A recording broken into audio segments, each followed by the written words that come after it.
Assalamualaikum warahmatullahi wabarakatuh. Saya Lasinem NIM 2311522 akan mempresentasikan akidah dalam Aswaja NO, latar belakang masalah. Akidah Aswaja atau Ahli Sunnah wal Jamaah penting dalam menjaga tradisi Islam moderat di NO. Tantangan dari pemikiran keagamaan ekstrim menurut penguatan akidah Aswaja NO. Rumusan masalah, apa itu akidah Asy'ariyah dan Maturidiyah. Yang kedua, konsep ketuhanan. 3, ajaran di luar Aswaja.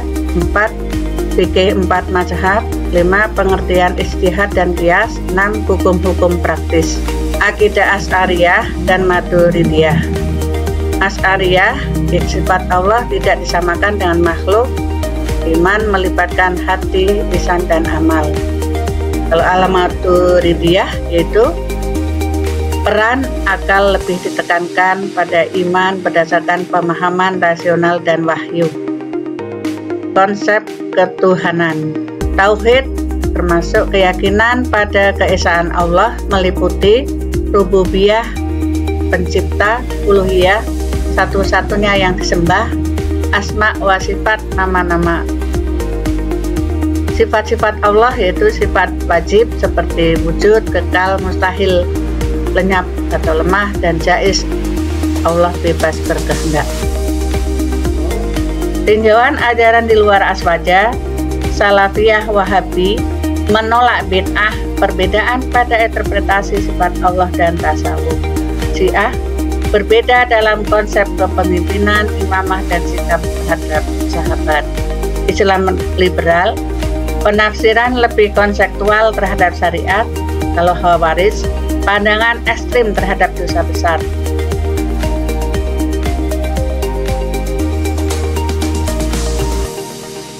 Fikih 4 mazhab.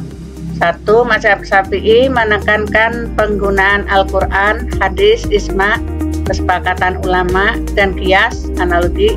Imam Syafi'i adalah orang yang merumuskan usul fikih, prinsip-prinsip hukum Islam dengan sistematis. 2. Mazhab Hanafi dikenal dengan pendekatan ahli ar-ra'i yang lebih menekankan penggunaan akal dalam membuat hukum, terutama dalam situasi di mana nas atau teks tidak ditemukan. Abu Hanifah juga merupakan seiring menggunakan istisar, preferensi hukum untuk mencapai hasil yang lebih baik dalam kasus-kasus tertentu. Yang ketiga, mazhab Maliki menekankan pada Al-Quran, hadis, ijma', serta amal ahli al-Madinah, praktek penduduk Madinah sebagai sumber hukum yang penting. Selain itu, Imam Malik juga menggunakan metode maslahah mursalah, kemaslahatan umum, untuk menentukan hukum dalam kasus-kasus yang tidak memiliki dalil yang jelas. Yang keempat, mazhab Hambali lebih literal dalam memahami teks agama dan sangat sedikit menggunakan qiyas, analogi. Mereka menolak istihsan dan sangat jarang menggunakan masalah mursalah. Imam Ahmad lebih memilih untuk berpegang pada teks yang jelas dan tegas dari Al-Quran dan hadis. Ijtihad dan qiyas. Sumber hukum dalam fikih NO yaitu Al-Quran, hadis, ijma', qiyas. Yang kedua, Bazrul Masail adalah forum diskusi para ulama untuk membahas permasalahan hukum kontemporer yang belum ada jawabannya dalam kitab-kitab klasik. Dalam proses ini, para ulama menggunakan berbagai kitab turas atau kitab-kitab klasik dan mazhab Syafi'i dan mazhab lainnya untuk merumuskan hukum.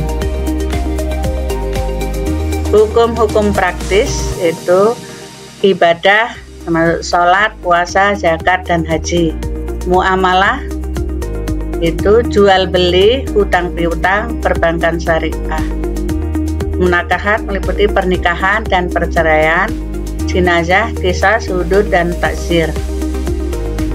Kesimpulan, secara keseluruhan NO mengajarkan akidah yang seimbang dengan tetap mengedepankan prinsip tawasud, moderat, menjaga kesatuan antara teks wahyu Al-Quran dan hadis dengan rasionalitas akal serta menghindari ekstremitas, baik dalam bentuk tafakur yang terlalu intelektual tanpa spiritualitas maupun dalam bentuk kebebasan tanpa batasan syariat. Perbedaan antara Aswaja dengan paham-paham Islam lainnya terutama terletak pada cara pendekatan terhadap ajaran Islam. Aswaja menekankan moderat tawasuh, keseimbangan antara akal dan wahyu, serta keterbukaan terhadap tradisi lokal dan praktek sufisme selama tidak bertentangan dengan syariat. Aswaja juga menolak ekstremisme dalam praktek agama baik dalam bentuk yang terlalu kaku seperti Wahabi atau yang terlalu longgar seperti Islam liberal. Demikianlah dan terima kasih